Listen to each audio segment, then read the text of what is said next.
E vamos ler João capítulo 6, a partir do verso 35. O texto sagrado diz: Então Jesus declarou: Eu sou o pão da vida. Aquele que vem a mim nunca terá fome. Aquele que crê em mim nunca terá sede. Mas como eu lhes disse, vocês me viram, mas ainda não creem. Todo aquele que o Pai me der virá a mim, e quem vier a mim eu jamais rejeitarei. Pois desci dos céus não para fazer a minha vontade, mas para fazer a vontade daquele que me enviou. E esta é a vontade daquele que me enviou, que eu não perca nenhum dos que ele me deu, mas os ressuscite no último dia. Porque a vontade de meu Pai é que todo aquele que olhar para o Filho e nele crer, tenha a vida eterna, e eu o ressuscitarei no último dia. Com isso, os judeus começaram a criticar Jesus, porque dissera: Eu sou o pão que desceu do céu. E eles diziam: Este não é Jesus, o filho de José? Não conhecemos seu pai e sua mãe? Como que ele pode dizer desci do céu?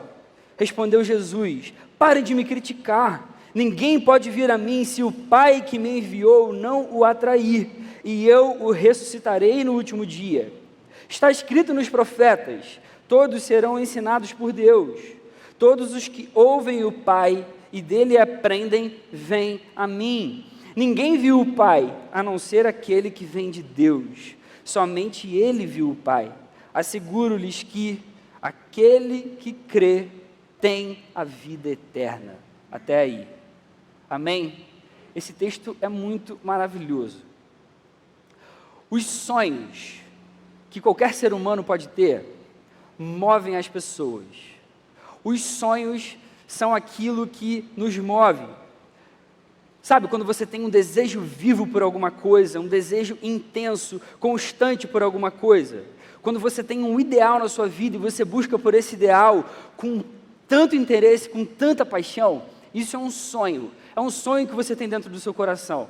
Pega só um jovem cheio de sonho, cheio de desejo no seu coração por alcançar alguma coisa, e você vai ver que não vão ser as dificuldades que vão parar esse jovem, não vão ser as lutas que ele vai enfrentar no meio do caminho, não vão ser as barreiras que vão fazer com que ele desista. Todos os projetos de vida, todas as realizações, todos os sucessos que a gente vê por aí começam por um sonho. Todo mundo começa sonhando com alguma coisa. Sonho tem a ver com o futuro, com alguma coisa que a gente pensa em conquistar lá na frente, é alguma coisa que ainda não aconteceu. A gente sonha com o que ainda pode vir a acontecer, e isso, na maioria das vezes, se não todas, enche o nosso coração de esperança.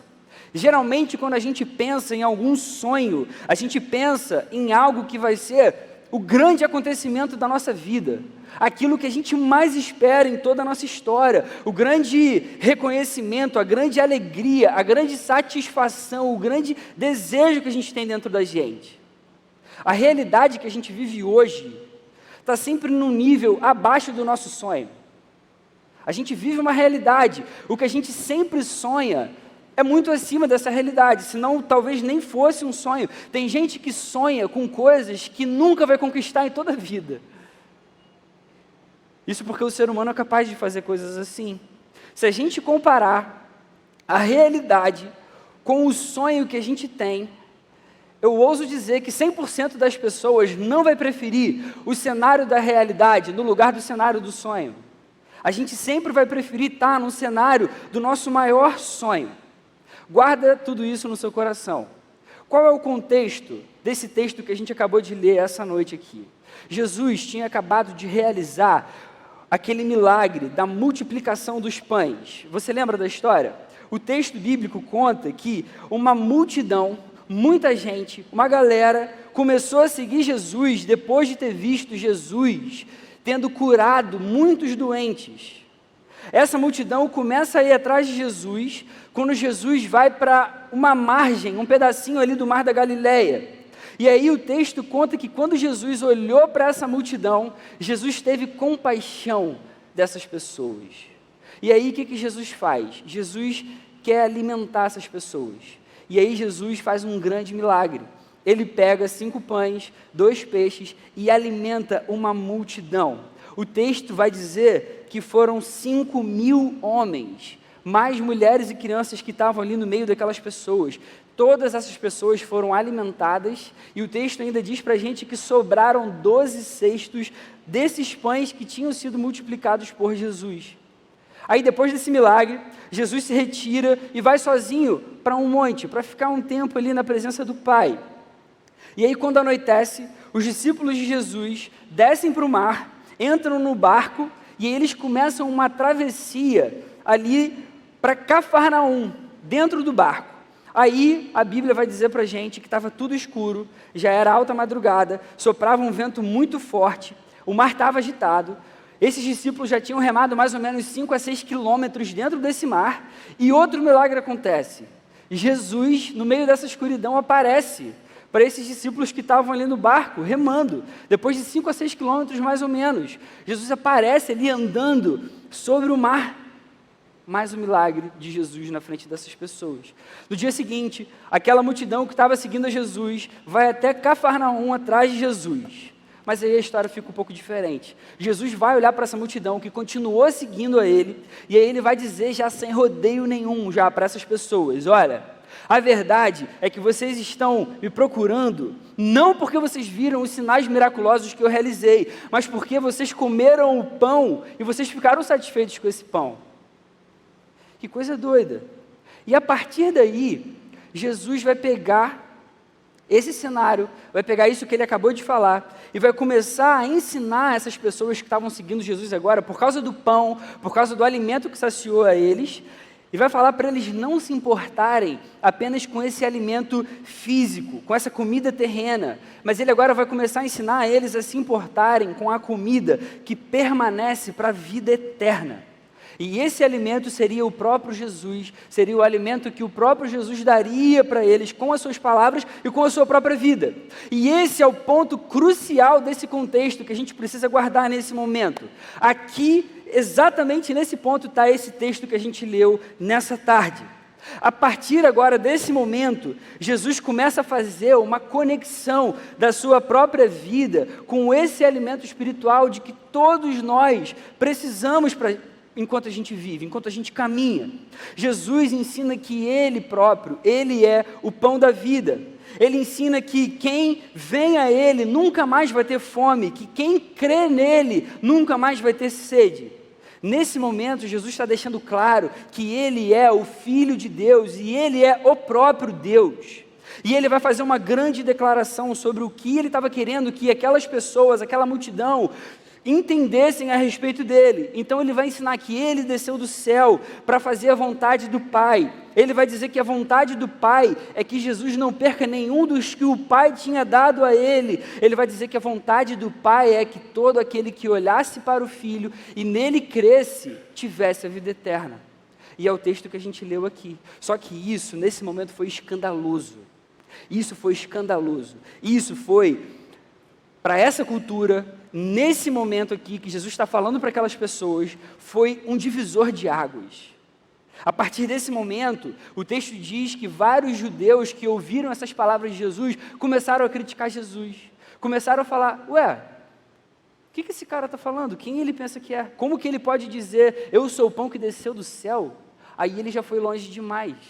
Enquanto ele fazia aqueles milagres legais para a gente, enquanto ele curava os doentes, estava bacana, a gente vai seguir esse cara é um profeta, esse cara é um cara bacana, maneirão, é um cara legal. Mas aí ele falou uma coisa que a multidão não queria ouvir, não estava pronta para ouvir. Mesmo assim, Jesus se vira para eles e Jesus fala: aquele que crê tem a vida eterna. Aquele que crê nisso que eu estou falando, nisso que eu estou ensinando, nisso que eu estou passando agora para vocês, já tem a vida eterna. É algo certo, não existem dúvidas sobre isso. Não é uma coisa para o futuro, não é que vai ter a vida eterna, não é que um dia vai passar por isso ou por aquilo. Já tem, hoje, é algo para agora, é algo imediato. E aí a gente volta para o início dessa noite, dessa tarde aqui. Se quando a gente compara a nossa realidade com algum sonho que a gente tem, geralmente a gente vai preferir muito mais o nosso sonho, viver o nosso sonho do que viver a nossa realidade, Por outro lado, a realidade de Jesus é verdadeira.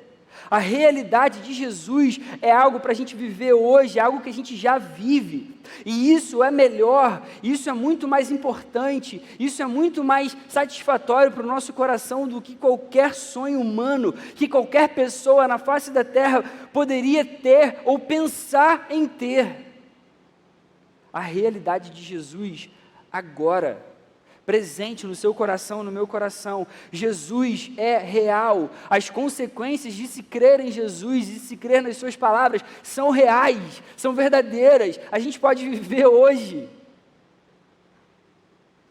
Muitos textos bíblicos que falam da certeza da salvação, que falam da certeza da eternidade, usam o verbo no particípio, ou então no passado, como se fosse algo que já tivesse concretizado. Por exemplo, pega Apocalipse, lá no finzinho, quando vai falar do final de todas as coisas, o próprio Jesus no trono, Apocalipse 21, versos 5 e 6, ele mesmo diz, o próprio Jesus: estou fazendo novas todas as coisas, e acrescentou: escreva isto, pois estas palavras são verdadeiras e dignas de confiança. E ele diz o quê?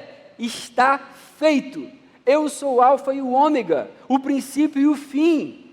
Está feito, já está concretizado, já está realizado. Não é assim, vai acontecer não, eu vou fazer não, já está feito, já foi, já está completo. Em Romanos, olha a linguagem bíblica para a gente, Romanos 8,16. O próprio Espírito testemunha ao nosso Espírito que somos filhos de Deus. Nós não seremos, nós já somos, você já é filho de Deus, uma vez que você crê em Jesus, no sacrifício dele, por você naquela cruz. Olha a linguagem de Efésios, capítulo 2, versos 5 e 6. Deus nos deu vida com Cristo, ele já deu vida para a gente com Cristo, quando ainda estávamos mortos em transgressões, e vai dizer, pela graça vocês são salvos. Não é que vocês serão, vocês já são. E ele vai dizer, Deus nos ressuscitou com Cristo. Você consegue perceber as linguagens bíblicas aqui? Está feito, nós já somos filhos, nós já somos salvos, ele já nos ressuscitou com ele. É claro que não significa que isso aqui já está consumado, já está completado, é só você olhar para você, é só olhar para mim, tem muita coisa ainda para melhorar, tem muita coisa para amadurecer, para crescer, mas já é uma realidade. Isso vai se consumar sim lá na eternidade, mas hoje isso já é uma realidade que eu e você podemos usufruir, podemos viver, podemos trazer para o nosso coração. A realidade de que Jesus ressuscitou garante para a gente a realidade da nossa ressurreição lá no último dia. A realidade do poder da morte de Jesus, do preço que ele pagou pelos nossos pecados, garante para a gente a realidade da salvação, que a gente já tem, não é que a gente vai ter um dia. A realidade da encarnação de Jesus garante para a gente a realidade de um amor que a gente nunca vai ver em outro ser humano ou em outro lugar em todo esse mundo. São realidades que eu e você já podemos viver, já temos hoje nas nossas mãos, dentro do nosso coração. E essa realidade é verdadeira e é maior, é melhor, é mais bonita, é mais completa, é mais plena, é mais satisfatória de todas. Essa realidade é a razão da única esperança verdadeira que a gente pode ter num futuro melhor. Em algo que realmente vai mudar para o bem, para que as coisas realmente melhorem de verdade. Se eu perguntasse o que é a realidade para você, quando a gente vai no dicionário, realidade é aquilo que é concreto, aquilo que já é realizado, é o que realmente existe.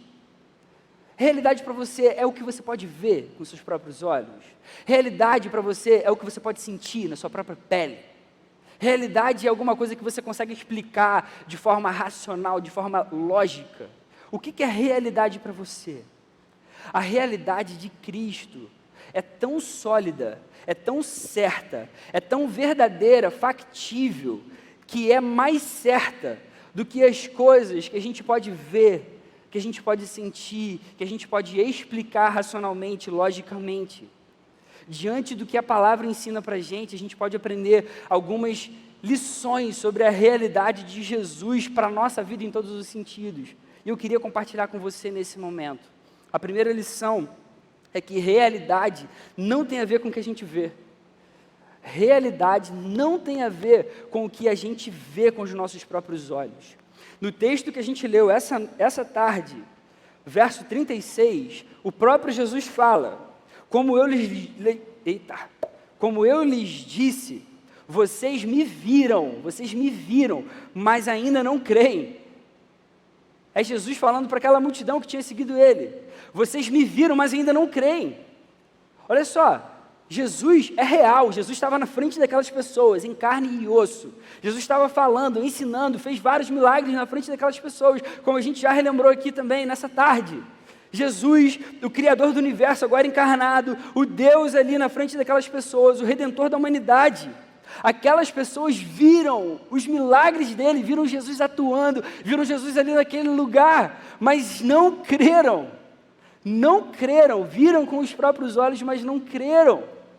Tem um outro relato, lá no Evangelho de Lucas, num outro momento, em que o próprio Jesus vai dizer para fariseus que estavam ali, criticando a Jesus, Lucas capítulo 16, verso 31, o próprio Jesus ensinando, se eles não ouvem a Moisés e aos profetas, tampouco se deixarão convencer, ainda que ressuscite alguém dentre os mortos. Cara, olha o que Jesus fala para aquelas pessoas. Ainda que alguém ressuscite dos mortos, a pessoa morre e torna a viver, essas pessoas que estão me criticando, que não creem nas minhas palavras, essas pessoas não vão crer de verdade. Ainda que eu faça um milagre desse nível na frente dessas pessoas. Jesus está explicando aqui para os fariseus que quem não crê pela palavra dele ali, nesse momento não vai se converter, ainda que um milagre muito poderoso aconteça diante dos próprios olhos dele. A palavra deixa isso para a gente de uma forma muito enfática. Olha, por exemplo, o que Paulo vai escrever para os Coríntios. 2 Coríntios, capítulo 4, verso 18. Você já deve conhecer esse texto. Assim, fixamos os olhos não naquilo que se vê, mas no que não se vê. Pois o que se vê é transitório, mas o que não se vê é eterno. Isso é palavra de Deus para a nossa vida. Aqui existe um princípio maravilhoso, que é aquilo que a gente vê com os nossos próprios olhos é menos real do que aquilo que a gente não vê. O que você acha que é mais real? Uma coisa que é temporária, que vai se destruir com o tempo, ou uma coisa que é eterna? Eu e você não vemos o que é eterno, a gente vê o que é temporário. E é isso que a palavra está ensinando para a gente. O que é mais real? É o que dura para sempre, ou é aquilo que é temporário? Realidade não tem a ver com o que a gente vê. A segunda lição desse texto, realidade não tem a ver com o que a gente sente. Realidade não tem a ver com o que a gente sente. No verso 45, Jesus também vai dizer: todos os que ouvem o Pai e dele aprendem, vêm a mim. Jesus faz uma afirmação. Quem ouve o Pai, de fato, quem conhece o Pai, aprende do Pai, vem a mim. Jesus está falando a verdade aqui para aquelas pessoas. Jesus estava ensinando coisas maravilhosas, eternas, a respeito da sua própria vida, a respeito daquilo que ele sempre ouviu do Pai e do Espírito em toda a eternidade, para aquelas pessoas. E ele aqui está ensinando que ele é o pão da vida, ele é o próprio Deus, ele é aquele Messias esperado, que está lá nas profecias, que está lá nos profetas, mas eles também não creram. Eles não creram nas palavras de Jesus. Aqueles judeus tinham a certeza, eles achavam que conheciam a Deus, eles tinham um sentimento que eles estavam cobertos de razão, eles estavam certos. Mesmo tendo a sensação da certeza a respeito da vontade de Deus, eles não ouviam o Pai de fato. Porque Jesus vai dizer, se eles ouvissem o Pai, eles creriam nas palavras de Jesus, e eles não estavam crendo. Isso não estava acontecendo naquele momento ali. É possível que a gente possa ter algumas certezas na nossa vida, a respeito da vida cristã, a respeito da nossa religiosidade, a respeito da nossa espiritualidade, mas mesmo assim a gente esteja muito longe da verdade de Jesus. Realidade não tem a ver com o que a gente sente. A palavra vai ensinar para a gente que o nosso coração é enganoso, o nosso coração é corrupto, o nosso coração é doente. O profeta Jeremias, lá no texto, em Jeremias capítulo 17, verso 9, deixa lá claro, registrado: O coração é mais enganoso que qualquer outra coisa, e sua doença é incurável. Outras versões vão dizer que o coração é altamente corrupto. E ele faz um questionamento: quem é capaz de compreendê-lo? Quem é capaz de compreender o coração? Coração, gente, na Bíblia, é a fonte de todos os nossos desejos, de todas as nossas emoções, de todas as nossas afeições. Coração é o centro da vontade humana. Quando a palavra fala do coração, é óbvio, isso é uma linguagem figurada, que representa os nossos anseios mais profundos. Quando a palavra fala de coração, ela não está falando do músculo que bombeia sangue para todo o nosso corpo, não. Ela está falando exatamente do centro da vontade do ser humano. O que a palavra ensina para a gente que o coração é enganoso, é que os nossos desejos, os nossos sentimentos, os nossos anseios são altamente enganosos. É isso que a Bíblia está ensinando para a gente. Então, se existe uma realidade absoluta, independente dos nossos enganos, essa realidade não pode ter a ver com o que a gente sente, porque o que a gente sente pode enganar a gente o tempo inteiro. Realidade não tem a ver com o que a gente sente. Terceira lição desse texto: realidade não tem a ver com o que a gente pode explicar pela razão. Não tem a ver com um argumento lógico, racional, humano. Versos 41 e 42, o texto diz para a gente, quando Jesus começou a falar aquelas coisas ali, que ele era o pão da vida, começou a dar aqueles ensinamentos para aquela multidão, os judeus começaram a criticar Jesus, porque Jesus dissera: eu sou o pão que desceu do céu. E eles começaram a dizer entre si, olha só isso, este aí que está falando essas coisas, não é aquele Jesus, filho de José? A gente não conhece o pai e a mãe dele? Como que ele pode dizer, que ele pode falar isso para a gente, que ele é o pão que desceu do céu? Como que ele pode falar uma blasfêmia dessa? Para aquelas pessoas que ouviam as palavras de Jesus, não fazia o menor sentido aquilo que Jesus estava ensinando, aquilo que Jesus estava falando, não era algo racional para eles, não era algo lógico para eles. Na cabeça deles, de judeu, de quem aprendeu com aquelas tradições, de quem tinha aprendido a lei judaica, só poderia existir um só Deus. Como que um ser humano, em carne e osso, poderia dizer que ele era o pão da vida, que ele tinha descido do céu? Isso era um escândalo para essas pessoas. Isso foi algo totalmente blasfemo na mente deles. Era algo totalmente ilógico, totalmente irracional. A palavra também vai mostrar para a gente essa relação da vida cristã, da fé que a gente tem que ter com essa teórica irracionalidade humana. Olha o que diz em 1 Coríntios, capítulo 1, versos 27 e 28. 1 Coríntios 1, 27 e 28. Mas Deus escolheu, foi a vontade dele, o que para o mundo é loucura, para envergonhar os sábios. E escolheu, foi desejo dele, o que para o mundo é fraqueza, para envergonhar o que é forte. E ele escolheu, foi o desejo dele, o que para o mundo é insignificante, desprezado e o que nada é, para reduzir a nada o que é, a fim de que ninguém se vanglorie diante dele. Isso aqui é a palavra ensinando para a gente que a vida cristã não é racional. A vida cristã não é explicada de forma intelectual, de forma humana, de forma lógica. E a Bíblia ensina para a gente que Deus escolheu fazer assim, Deus quis que fosse assim, Deus desejou que fosse dessa forma. Então, realidade não tem a ver com o que a gente pode explicar pela razão. Mas o que é a realidade, então? E a gente vai para a quarta lição. Realidade é Cristo encarnado, morto e ressurreto por amor a mim e a você. Essa é a realidade. Realidade é Cristo encarnado, morto e ressurreto por amor a cada um de nós. Realidade é aquilo que Ele ensina para a gente na sua palavra. Como Ele fala no verso 35 do texto que a gente leu aqui essa tarde. Eu sou o pão da vida, aquele que vem a mim nunca mais terá fome. Quem crê nas minhas palavras nunca mais vai ter sede. Realidade é a declaração da glória de Deus estampada na criação, não a criação em si que a gente pode enxergar, que a gente pode sentir, mas a glória que essa criação declara para cada um de nós, que é a glória de Deus estampada.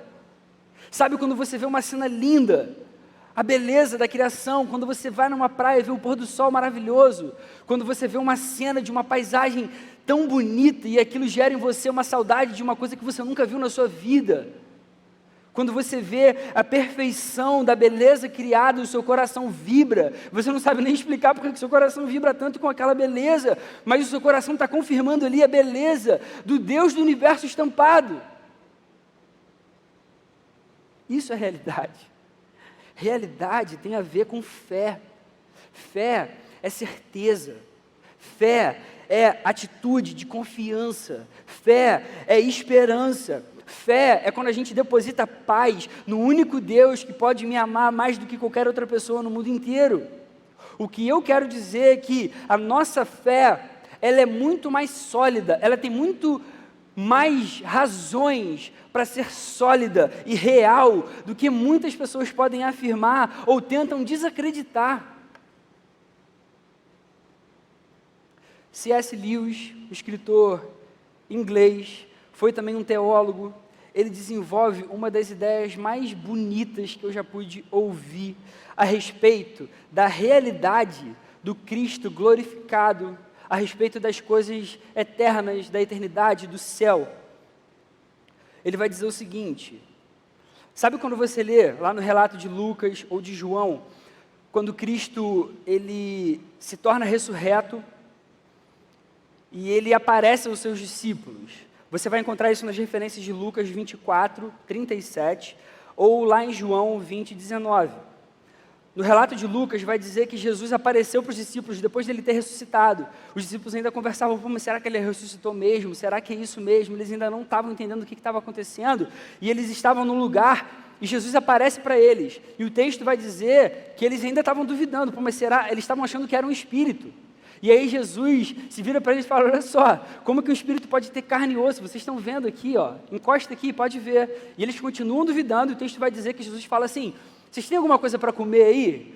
Aí eles fazem lá um peixe assado e dão para Jesus. Jesus come para mostrar: eu estou aqui. Como que um espírito pode ter carne e osso? Esse é o relato de Lucas. No relato de João, ele vai dizer que os discípulos estavam num lugar a portas trancadas, e mesmo assim Jesus, de alguma forma, atravessa aquilo ali e aparece no meio dos discípulos e fala: paz seja com vocês. E ele se mostra para aquelas pessoas. O que C.S. Lewis vai falar? Ele vai dizer: quando a gente lê esses relatos na Bíblia, a gente fica com uma sensação de um Cristo fantasmagórico, de um Cristo, poxa, que passa pela parede, como se fosse uma fumaça, um espírito mesmo. Mas, na verdade, a gente tem que ver isso da forma completamente oposta. A realidade do Cristo ressurreto é tão sólida, é tão mais densa, é tão mais concreta, que nós que vivemos nesse mundo temporário, pecaminoso ainda, nós é que somos fantasmagóricos diante desse Deus, desse Jesus glorificado que é real. Por isso que Jesus passa através de uma parede, porque esse mundo aqui é que é menos denso, esse mundo aqui é que é fantasmagórico diante da realidade de quem Ele é glorificado, e essa realidade que eu e você vamos viver de forma consumada, mas nós já podemos viver essa realidade hoje. A realidade de Cristo é tão mais sólida, é tão mais concreta, é tão mais certa, é tão mais bonita, é tão mais eterna do que a nossa realidade nesse mundo que é temporário e corrompido pelo pecado. Realidade é Cristo encarnado, morto e ressurreto, glorificado, o Redentor da nossa vida. Isso que é a realidade. E essa é a realidade que garante para a gente a ressurreição no último dia. Essa é a realidade que garante para a gente a eternidade, que é mais certa do que qualquer outra coisa na sua vida, qualquer outra coisa que você possa ver, sentir ou tentar explicar pela razão. Que coisas lindas e maravilhosas que a palavra ensina para a gente. Como que a gente aplica isso então na nossa vida? Em primeiro lugar, eu queria fazer 2 aplicações. Guarda isso no seu coração, anota aí, tenta compartilhar na sua célula. Em primeiro lugar, nós precisamos crer nas palavras de Jesus e viver essas palavras como a maior certeza das nossas vidas. Como a gente acabou de falar, essa é a realidade verdadeira. Essa realidade é muito mais concreta do que qualquer outra coisa.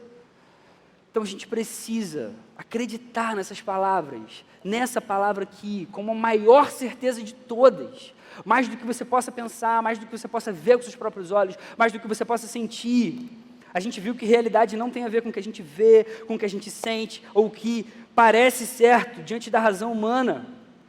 Jesus ensina para a gente que Ele é o pão da vida, Ele é o nosso alimento. Então a gente precisa crer nessas palavras, e a gente precisa viver tendo isso como uma coisa mais certa em toda a nossa vida. Sabe quando alguém encosta em você e isso parece mais real do que um sonho que você tem? Ou então quando a gente vê essas coisinhas de filme assim, meio bobinhas, de tipo, pô, acho que eu estou sonhando, me belisca aí. E a gente acha que o belisco é que vai dar essa sensação de realidade. A realidade de Cristo é muito mais real do que isso. Do que você agora se encostar e sentir, caramba, eu estou sentindo aqui minha mão. Caramba, eu estou enxergando aqui essas pessoas aqui na minha frente. A realidade de Jesus é mais certa do que isso. Lembra, nós é que somos fantasmagóricos diante da realidade de Jesus, diante da realidade da eternidade, do céu, da glorificação. Isso é fé. Do início ao fim, a vida cristã é pela fé.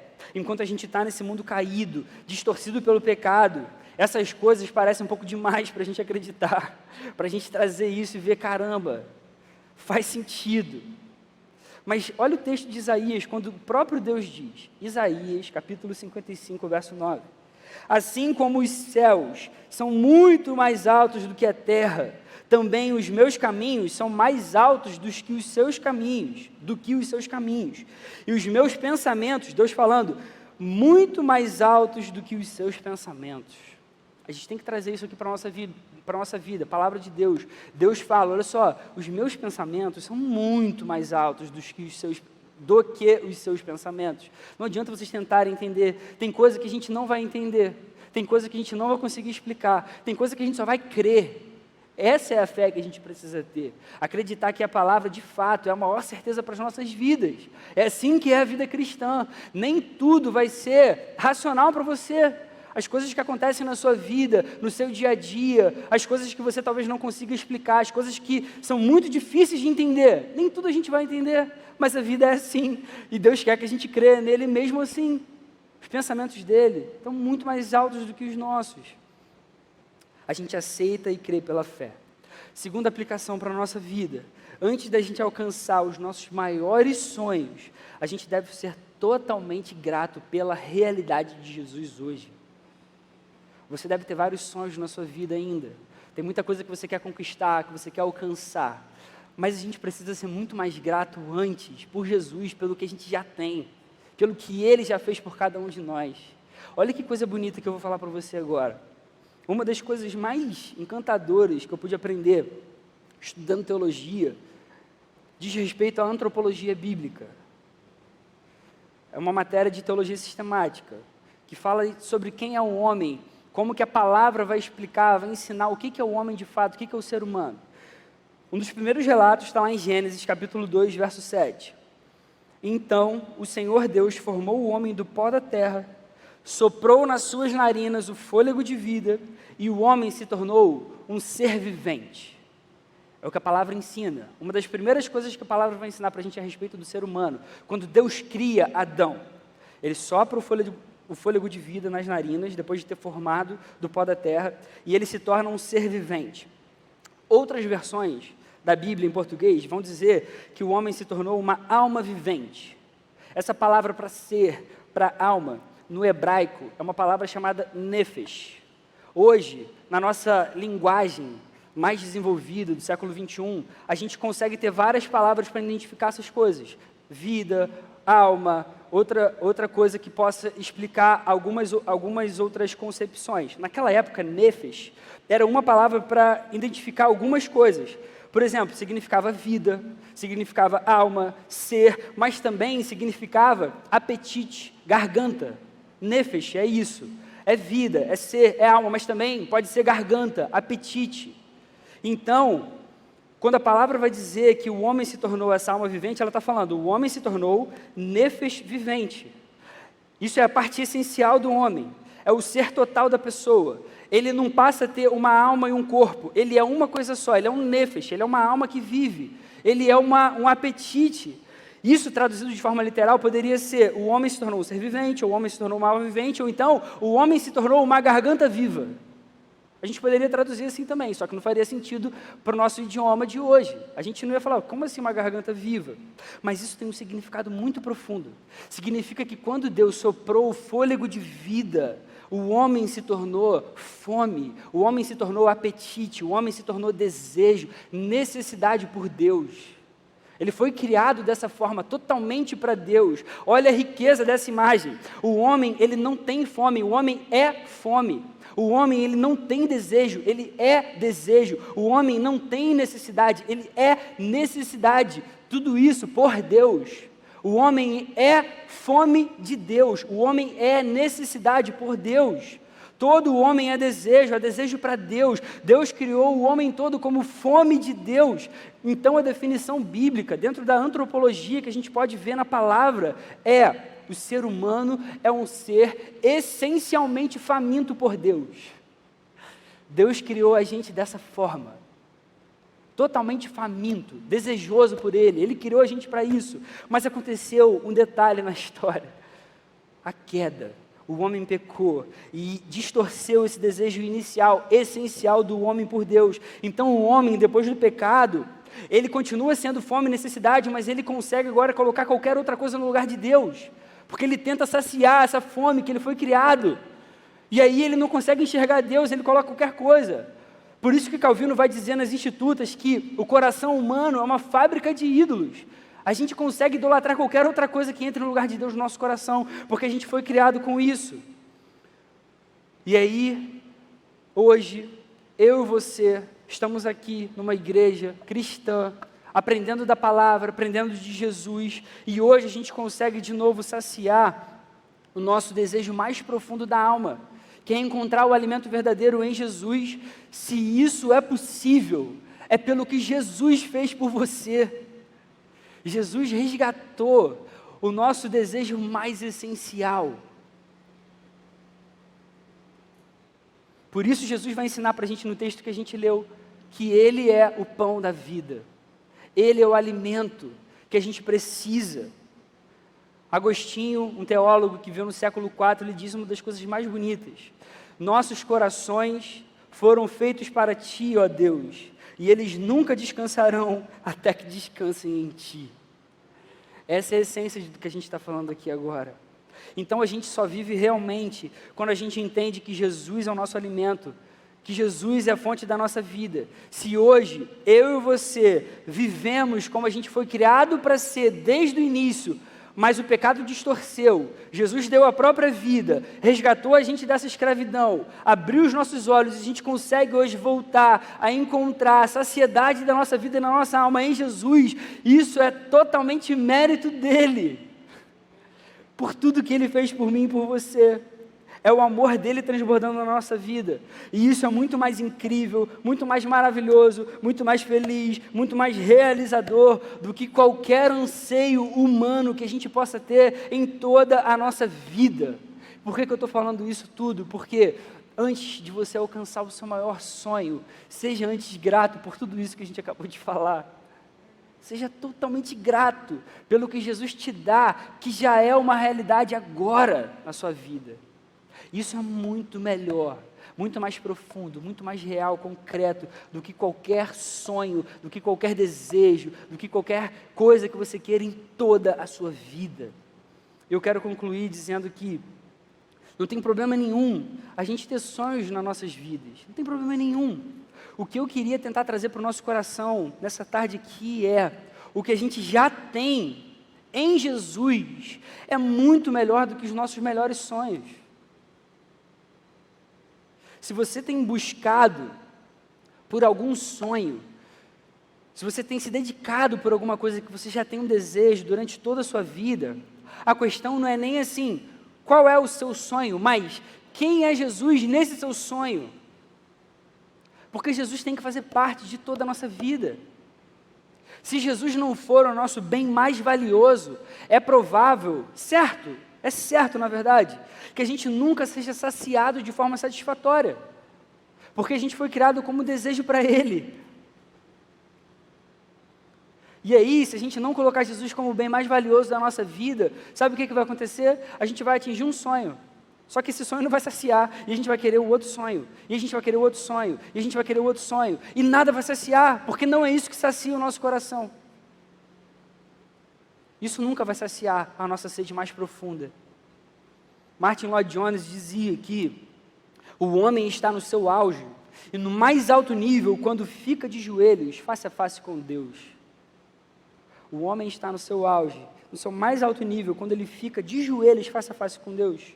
O nosso coração foi criado por Jesus, para Jesus. Só assim a gente vai encontrar a razão da nossa vida. Jesus é o pão da vida. Só em Jesus a gente encontra a vida verdadeira. Essa é uma realidade que a gente pode viver hoje, agora, e isso é muito melhor do que os nossos melhores sonhos. Amém? Vamos fazer uma oração? Senhor, muito obrigado pela sua palavra. Muito obrigado por quem você é, Senhor. Muito obrigado porque a sua palavra ela muda e transforma completamente o nosso coração, Senhor. Que a sua palavra cada vez mais enche a gente de encanto, Senhor, pela sua beleza, de gratidão por tudo que você fez, Jesus, por tudo que você faz, por toda a sua obra, por todo o projeto que você tem para as nossas vidas de redenção, Senhor, de eternidade, que isso deixe a gente completamente apaixonado por quem você é, que isso faça a gente querer buscar você cada vez mais, todos os dias, na sua palavra, Senhor, tendo um tempo de qualidade contigo, Deus, que a gente consiga parar toda a nossa vida de fato para se colocar na sua presença, para ouvir a sua voz, para aprender de você, que a gente tenha realmente as suas palavras, Jesus, como a maior certeza das nossas vidas, para que você seja glorificado cada vez mais. Continua abençoando essa igreja, Senhor, para a glória do seu nome. Enche a gente mesmo de sede, de vontade de querer cada vez mais, e que cada vez mais pessoas cheguem a esse lugar, sejam salvas, Senhor, sejam saciadas pelo alimento que é você, Jesus. No seu nome eu oro. Amém, Senhor. Amém.